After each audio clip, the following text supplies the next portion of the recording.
ஒரு அழகான பெண் ஒரு விமானத்தில் ஏறினாங்க. ஏறி தனது சீட்டை தேடினாங்க.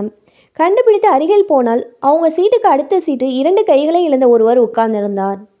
இவங்களுக்கு அவரை பார்த்ததும் ஒரு மாதிரியா இருந்துச்சு. இந்த ஆள் பக்கத்தில் நம்ம எப்படி உட்காரதுன்னு யோசிச்சு விமான பணிப்பெண்ணை கூப்பிட்டு எனக்கு வேறு இடத்துல சீட் அரேஞ்ச் பண்ணுங்கன்னு கேட்டாங்க.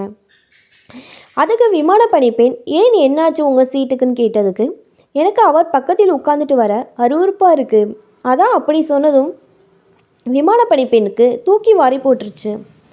பார்க்க இவ்வளோ டீசெண்டாக இருக்கிறீங்க, ஆனால் இவ்வளோ நாகரிகம் இல்லாமல் பேசுகிறீங்களேன்னு சங்கடப்பட்டாலும் ஏதும் பண்ண முடியாது. அவங்க பயணியாச்சே, வேறு வழி.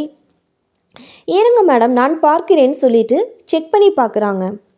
எங்கேயும் சீட்டு காலி இல்லை.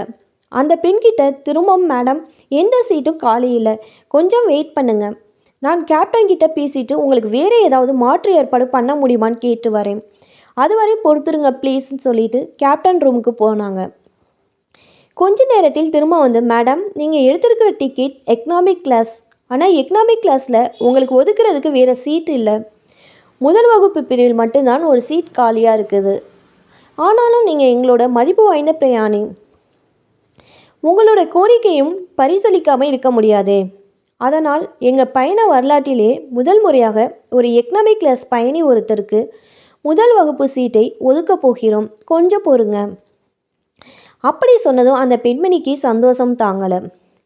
விமான பணிப்பெண்ணின் பதிலுக்கு கூட காத்திருக்காம முதல் வகுப்புக்கு போக தயாரானாங்க. ஆனால் அங்கே நடந்தது வேற. விமான பணிப்பெண் நேராக அந்த 2 கைகளும் இழந்தவர்கிட்ட போய் சார் தயவு செஞ்சு மன்னிச்சிடுங்க, உங்கள் லக்கேஜ் எல்லாம் நான் எடுத்துகிட்டு வரேன், நீங்கள் முதல் வகுப்புக்கு வாங்க சார், உங்கள் பக்கத்தில் இவங்களைப் போல் ஒருத்தரை உட்கார வைக்க எங்களுக்கு மனம் இல்லை அப்படின்னு பணிவா சொன்னதும் விமானத்தில் இருந்த எல்லோரும் கைகளை தட்டி ஆரவாரம் செய்து அந்த முடிவை மகிழ்ச்சியோடு வரவேற்றாங்க. அந்த அழகான பெண்ணுக்கு ரொம்ப அவமானமாக போச்சு. சங்கடத்தோட நெளிஞ்சிக்கிட்டே நின்னாங்க. அப்போ அந்த கைகளை இழந்த அந்த நபர் இழந்து நான் ஒரு ரிட்டையர்ட் மிலிட்ரிமேன், கார்கில் போரில் என்னோட 2 கைகளையும் இழந்துட்டேன்.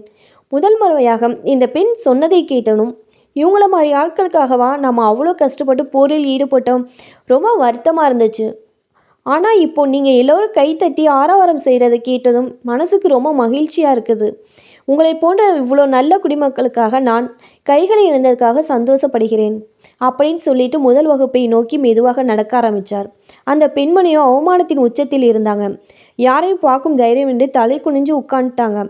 அழகு என்பது நாம் பார்க்கும் வெளி தோற்றத்தில் இல்லை, மனதில் தான் உள்ளது.